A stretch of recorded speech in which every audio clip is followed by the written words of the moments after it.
Hello दोस्तों, welcome back to my YouTube channel. तो आज के हम इस वीडियो में देखेंगे कि पीएचपी ट्रेड्स क्या होते हैं, है ना। और पहले हम थोड़ा सा जैसे कि थ्योरेटिकल पार्ट देखते हैं कि हर वीडियो में देखते हैं और फिर हम प्रैक्टिकल करके देखते हैं। तो देखो friend, in PHP traits are mechanism for code reuse, है ना। अब ट्रेड्स से क्या होता है कि हम बनाते ही इस वजह से हैं कि उनको बार बार रीयूज कर सकें, क्योंकि ऊप्स का कॉन्सेप्ट ही माना जाता है ये पीएचपी में ट्रेड्स। अब ऊप्स का कॉन्सेप्ट माना जाता है तो आप मतलब ये मत समझना कि हर जगह हो, मतलब जावा में, सी प्लस प्लस, ये केवल पीएचपी में होता है ट्रेड्स। ठीक है। अब ये क्यों होता है मैं वो भी बताता हूँ। दे allow you to grow allow you to group methods and property that can be reused in multiple class। मतलब एक बार आप ट्रेड्स बना दोगे, फिर आप जब उनको यूज करना होगा तो आप किसी ना किसी क्लास में यूज करोगे, क्योंकि डायरेक्ट आप ट्रेड्स का ऑब्जेक्ट नहीं बनाते हो, आपको कोई ना कोई क्लास में उसे यूज करना पड़ेगा, फिर आप उसको यूज कर सकते हो। अब देखो यहाँ पे ये इन्होंने बनाया क्यों है, पीएचपी में ज़रूरत क्या पड़ी, ये देखो मैंने उसका भी लिखा है थोड़ा सा। अ class can only extend one parent class because PHP does not support multiple inheritance, है ना। तो देखो, मल्टीपल इनहेरिटेंस का मतलब ये होता है कि जो, अगर मैं इसको थोड़ा सा चेंज कर दूं कि मल्टीपल इनहेरिटेंस सपोर्ट नहीं करता पीएचपी। मैंने एक ऊप्स की वीडियो बनाई है, उसमें भी ये बात बताई थी कि मल्टीपल इनहेरिटेंस सपोर्ट नहीं करती। मल्टीपल इनहेरिटेंस का मतलब ये होता है कि आपकी ये क्लास है, मतलब आप, है ना, जैसे मैं आपको बताऊं कि इस क्लास के अंदर आप मल्टीपल एक्सटेंड नहीं कर पाओगे। जैसे यहाँ पे आप अगर देख रहते हो, मैं यहाँ पे, अगर आप जब भी आपने अगर क्लास बनाई हो तो आप एक ही क्लास को लगा सकते हो एक्सटेंड। आप, ऐसा नहीं है कि T1 और T2 आप दो को एक्सटेंड कर लो, मतलब मल्टीपल क्लास को इनहेरिटेंस नहीं कर सकते हो, जैसे कि जावा में होता है। तो यहाँ पे थोड़ा सा ऊप्स, मतलब ऐसा नहीं हो सकता है कि आप मल्टी मल्टी लेवल तो इसमें होती है लेकिन मल्टीपल नहीं होती है। तो मल्टीपल को अचीव करने के लिए उन्होंने क्या बोला कि आप ऐसा करो कि मल्टीपल ट्रेड्स बना दो और उस क्लास के अंदर उसे यूज कर लो। तो इस वजह से इन्होंने पीएचपी में ट्रेड्स को इंट्रोड्यूस किया है। अब ये देखो लिखा हुआ है, class can not inherit from more than one class, है ना। आप जैसे ही आप कॉमा लगाओगे तो आपको एरर आ जाएगी, आप एक ही पेरेंट रख सकते हो। This is a limitation of this language, ठीक है। अब यहाँ पे आप देखोगे कि की फीचर ट्रेड्स के क्या होते हैं। कोड रीयूजेबिलिटी, अब जैसे आप ट्रेड्स बना दोगे तो आप जाको जहाँ पे भी ज़रूरत होगी तो आप वहाँ पे कॉल कर लोगे, तो हम बोल सकते हैं कि भाई कोड रीयूजेबिलिटी भी हो गई। मल्टीपल इनहेरिटेंस सिमुलेशन, है ना, जैसे मैंने बोला कि मल्टीपल हम इनहेरिटेंस अचीव कर लेंगे। अगर आपसे कोई इंटरव्यू में ये क्वेश्चन बहुत बार पूछते हैं, मैं भी पूछता हूँ कि can we achieve multiple inheritance in PHP, तो we our answer should be yes, we can achieve through the traits, है ना। ट्रेड्स इसी वजह से बने हुए हैं कि आप मल्टीपल इनहेरिटेंस ये अचीव करो। Conflict resolution, if two traits have method with same name, मतलब अगर दो कोई ट्रेड्स ऐसे हैं, मान लो आपने कुछ ट्रेड्स बनाया, किसी और डेवलपर ने, वैसे आप बनाओगे तब तो सेम नेम रखोगे नहीं। अगर मान लो हो सकता हो किसी बड़ा प्रोजेक्ट है और किसी ने और ट्रेड्स बनाया, उसमें भी सेम मेथड रख दी, तो you can resolve the conflict using instead of. तो इसका हम जब हम प्रैक्टिकल देखेंगे तो उसमें आपको मैं बताऊंगा कि कैसे कॉन्फ्लिक्ट को रिजॉल्व करेंगे। बस आपकी अभी आपको थ्योरी में सिर्फ इतना सा पार्ट समझना है कि traits is a mechanism to achieve multiple inheritance, है ना, सिंपल सा। कि बस केवल बस आप यही बोल देना, तब भी सब लोग समझ जाएंगे कि आपको, कि हम मल्टीपल इनहेरिटेंस के लिए हम ट्रेड्स का यूज करते हैं। अब जैसे कि क्लास हम जैसे डिक्लेयर करते हैं, वैसे ही हम ट्रेड्स डिक्लेयर करने के लिए हमें ट्रेड्स कीवर्ड यूज करना पड़ता है, उसके बाद ट्रेड्स का नाम, और फिर हमें उसकी जो भी मेथड देनी होती है। चलो अब प्रैक्टिकल करके देखते हैं, जिससे आपको और अच्छे से समझ में आ जाएगा। ओके फ्रेंड, तो मैं अपने नेटबीन एडिटर में आ गया हूँ। तो आप कोई भी, मतलब जैसा भी आपको यूज करना हो, कोई भी एडिटर यूज कर सकते हो, उसमें कुछ वो नहीं है। अब आप यहाँ पे देखोगे कि ये फाइल अभी ब्लैंक है, तो हम पहले एक बनाते हैं ट्रेड्स, ठीक है। तो ट्रेड्स बनाने के लिए मैंने बोला था कि हमारा एक कीवर्ड होता है उसका, और मैं इसका ऐसे ही नाम दे देता हूँ अभी, फॉर एग्जांपल ट्रेड 1। तो ये मल्टीपल 2 बनाएंगे तो हम ट्रेड, ठीक है। अब एक हमने ये ट्रेड बनाया, इसमें मान लो मैं एक मेथड बना लेता हूँ, क्योंकि ये मतलब लगभग लगभग क्या, पूरा क्लास ही जैसा होता है, तो इसमें प्रॉपर्टी भी हो सकती हैं और हमारी मेथड भी होती हैं। क्लास में भी वही चीज़ें होती हैं, मेथड होती हैं और प्रॉपर्टी होती हैं। तो मैं यहाँ पे एक बना लेता हूँ, पब्लिक मेथड दे देता हूँ show message, show message, simple सा दे देता हूँ, ठीक है। और अगर आप ऊप्स मतलब ये आपको आना बहुत ज़रूरी है, क्योंकि अगर आपको ये ट्रेड्स वगैरह आ गए हैं तो आप मतलब आप देखोगे लारावेल में तो ये ट्रेड्स काफ़ी यूज होते हैं। अगर आप लारावेल का फ्रेमवर्क पढ़ोगे तो उसमें भी ट्रेड्स होते हैं, है ना। यूजर मॉडल में भी आप देखना यूज करके वो ट्रेड्स ही होते हैं जो हमें यूज करने पड़ते हैं। अब यहाँ पे हम एक मेथड बना लेते हैं, हेलो फ्रॉम, जो भी आप डालना हो ट्रेड वन, ठीक है। और यहाँ पे आप, और यहाँ पे देखो अब हमने मेथड ले ली, अब हम एक प्रॉपर्टी भी लेके देख लेते हैं, पब्लिक डॉलर, और यहाँ पे मैं यहाँ पे 10 डाल देता हूँ। अब जैसे कि क्लास में भी आप मॉडिफायर आप तीनों यूज कर सकते हो, पब्लिक, प्रोटेक्टेड, प्राइवेट, यहाँ पे भी आप यूज कर सकते हो ट्रेड्स में, है ना। बस सिंपल सा ये है कि इसे ट्रेड बना दिया, अगर क्लास बनानी है तो इसे क्लास बना दो। तो अभी लेकिन हम ट्रेड्स पढ़ रहे हैं तो हम यहाँ पे इसे ट्रेड बनाएंगे।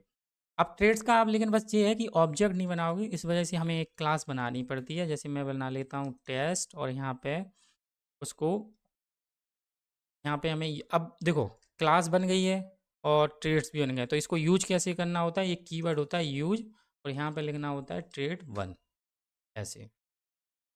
तो इस वाली क्लास, अब क्या होगा आपके पास कि इस वाली क्लास में इसकी सारी मेथड और प्रॉपर्टी आपके पास आ जाएंगी। अब आपको पता है कि अगर कोई क्लास, अगर आपको नहीं पता गाइस तो आप मेरी यूट्यूब में और भी मेरी वीडियो हैं ऊप से रिलेटेड, तो आप चेकआउट कर सकते हो। आपको उसमें मैंने बताया है क्लास कैसे बनाते हो, ऑब्जेक्ट कैसे बना सकते हैं, आप सब कुछ देख सकते हो।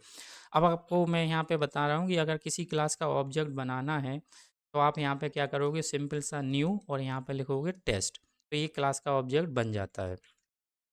और किसी क्लास की मेथड को कॉल करानी होती है तो हम इसको रेफरेंस को लेते हैं और यहाँ पे मेथड कॉल करेंगे। अब यहाँ पे आप देख सकते हो कि क्लास में तो कोई मेथड है नहीं है, लेकिन हमने ट्रेड्स यूज कर रखा है, तो इस वाली मेथड को हम कॉल करा सकते हैं, ठीक है।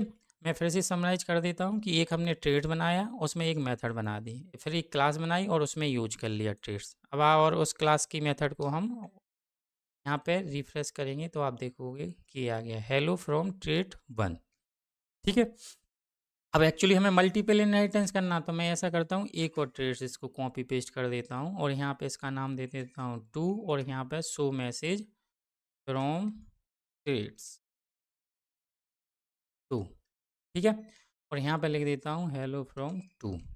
और अगर अब मुझे इसको कॉल कराना होगा तो अब यहाँ पे आपकी मल्टीपल इनहेरिटेंस, क्योंकि आपने पहला ट्रेड्स भी यूज कर लिया और दूसरा भी आप यूज करोगे, तो यहाँ पे क्या करोगे, कॉमा लगा दोगे, यहाँ पे लिख दोगे ट्रेड। तो अब इस वाली मेथड भी, ये भी सारी आपके पास आ गई, तो आप इस वाली मेथड को भी कॉल करा सकते हो, ठीक है। मैं इसे थोड़ी देर के लिए, चलो एक साथ कॉल करा दो, बस आपको मैसेज यहाँ पे समझ में नहीं, ये देखो यहाँ पे आया हेलो फ्रॉम ट्रेड वन और हेलो फ्रॉम ट्रेड टू, तो ये आपके दोनों हो गए। अब यहाँ पे एक कभी कभार ये दिक्कत आ सकती है कि सेम नेम हो, जैसे मैंने आपको बोला था ना, ये वाली चीज़ जो मैंने आपको यहाँ पे बताया था कि अगर सेम नेम होते हैं, ये वाला कॉन्फ्लिक्ट रेजोल्यूशन, तो हमें इंस्टेड का यूज करना पड़ता है। ये देखो यहाँ पे मैंने लिखा हुआ है, तो अब यहाँ पे हम सेमी कोलन नहीं लगा के यहाँ पे हमें थोड़ा सा लिखना पड़ेगा। यहाँ पे जैसे मैं यहाँ पे अब यहाँ पे डाल देता हूँ ट्रेड वन और ट्रेड टू यूज, और यहाँ पे सेमी कोलन लगा के ये वाला, ठीक है। ये सॉरी गाइस, यहाँ पे पता नहीं क्या दिक्कत दे रहा है, my class traits one comma trait two, और यहाँ पे मुझे ये सेमी कोलन नहीं लगाना, क्योंकि यहाँ पे मुझे ये लगाना, ठीक है। तो मैं आपको इजी मतलब ऐसे ही बता रहा हूँ कि जैसे आपने ट्रेड लगाया ट्रेड टू, अब आपको वैसे तो आप सेमी कोलन यहीं पे लगा के आप यूज कर सकते हो, लेकिन अगर आपको इसके मतलब हमें आप क्या करना कि दो मेथड हैं, पहले ऐसा करता हूँ कि मैं ना आपको एरर देता हूँ, क्या एरर आ रही है, वरना आपको समझ में नहीं आएगा। मैं यहाँ पे आप देखोगे, ये देखो ये कह रहा है trait method show has not been applied because there are collision, है ना, विद द अदर नेम, तो ये वाली एरर आ जाएगी, क्योंकि अब उसे पता ही नहीं चल रहा है कि इस वाला ट्रेड्स कॉल करना है या ये वाला।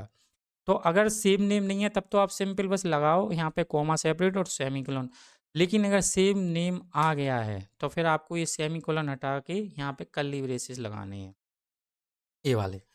फिर यहाँ पे आपको इस वाले कीवर्ड का यूज करना है। ये वाला होता है, जैसे मैं यहाँ पर लिख लेता हूँ, कॉपी पेस्ट करते हैं हम लोग ट्रेड और मैं आपको एक्सप्लेन करता हूँ। तो हमारा ट्रेड क्या है, ट्रेड 1 और हमारी मेथड का नाम क्या हो रहा है, कॉन्फ्लिक्ट क्या कर रही है, शो मैसेज। ठीक है, और यहाँ पे आप डालोगे शो मैसेज और यहाँ पे लिख दोगे ट्रेड बी।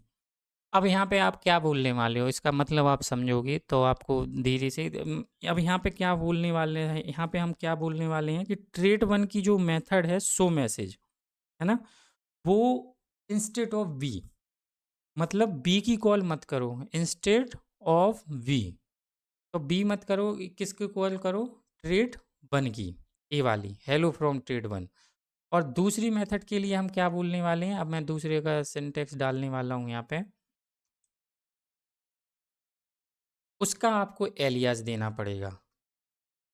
ठीक है, यहाँ पे मैं बोल देता हूँ ये वाली, यहाँ पे हमारा ट्रेड क्या है, बी तो है नहीं है, तो हमारा ट्रेड 2 है, शो मैसेज, इसका आपको एलियास देना है। तो हम दे देते हैं कि शो मैसेज फ्रॉम 2, मैं यही दे देता हूँ। तो एक का तो हमने बोल दिया कि भाई जो मेथड शो मैसेज है वो ट्रेड 1 की यूज करो, अगर शो मैसेज आप कॉल कर रहे हो, 2 की यूज मत करना, है ना, मतलब जो भी आप यहाँ पे दोगे। तो अब अगर शो मैसेज यूज करोगे तो किसकी कॉल होगी, ट्रेड 1 की। लेकिन अगर आपको शो मैसेज आपको कॉल करनी है, शो मैसेज ए ट्रेड 2 से, उसका आप एलियास दे दोगे तो आपका काम हो जाएगा ना। अब मैं क्या करता हूँ, शो मैसेज कॉल कराता हूँ पहले, ये कॉल हो ही रही है, अब मैं यहाँ पे रिफ्रेश करता हूँ। ये कह रहा है trait V not found, trait V कहाँ पे, अच्छा ये हमारा ट्रेड 2 लिखना पड़ेगा, सॉरी गाइस। यहाँ पे आप देखो, ये देखो, ठीक है। तो शो मैसेज में हमने क्या बोला है कि इंस्टेंट ऑफ बी, भाई अब जब भी आप शो मैसेज कॉल करो तो वो ट्रेड 1 की कॉल कर लो, आप इंस्टेंट ऑफ बी, मतलब बी को मत यूज करो। और जो ट्रेड 2 की शो मैसेज है उसका आप एलियाज बना दो। तो एलियाज हमारा क्या है, शो मैसेज फ्रॉम 2। अभी देखो ये हेलो फ्रॉम ट्रेड 1 से आ रहा है। अब मैं यहाँ पे, अगर मैं इसको आपको मैं कंट्रोल+ कर देता हूँ, ठीक है, तो ये अभी इसने क्या किया कि जो शो मैसेज है अब वो हमेशा कॉल होगी ट्रेड 1 के लिए, ये वाली। और इस वाली शो मैसेज के लिए हम क्या करने वाले हैं, एलियाज। तो एलियाज हमने क्या दिया है, शो मैसेज फ्रॉम बी। आप यहाँ पे, अब मैं दोनों कॉल कराऊंगा और आप रिफ्रेश करोगे तो ये देखो हेलो फ्रॉम ट्रेड 2, ये वाला मैसेज, है ना। तो क्योंकि अब आपको ये रिजोल्व, मतलब जो कॉन्फ्लिक्ट आया है उसको रिजोल्व करना ना, तो पहले के लिए आपने बोल दिया कि भाई जब भी शो मैसेज हो वो इंस्टेड ऑफ 2, मतलब आप 2 को छोड़ दो, आप पहले ही से ही पकड़ो।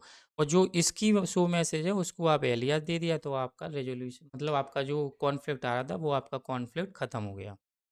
तो गाइज बस यही है कि मतलब वैसे आप, ये होगा नहीं, आपको इसकी कोई ज़रूरत नहीं पड़ने वाली, मैंने ये थोड़ा सा बता दिया है, वरना आप तो बस केवल ऐसे यूज करना है इसको कि ट्रेड 1 ट्रेड 2 जो भी आपको ट्रेड यूज करना है वो आप यहाँ पे, और उसको मेथड को कॉल कर लेना। अगर आपको फिर भी आता है तो आप इसका स्क्रीनशॉट ले लेना कि यहाँ पे जो ट्रेड है बस जिस मेथड का है उसको स्कोप रेजोल्यूशन इसका है ना, उसे पहली मेथड असाइन कर देना कि किसको पिक करना है, दूसरी ट्रेड की मेथड को आपको एलियाज बना देना है, बस आप ये समझो, सिंपल।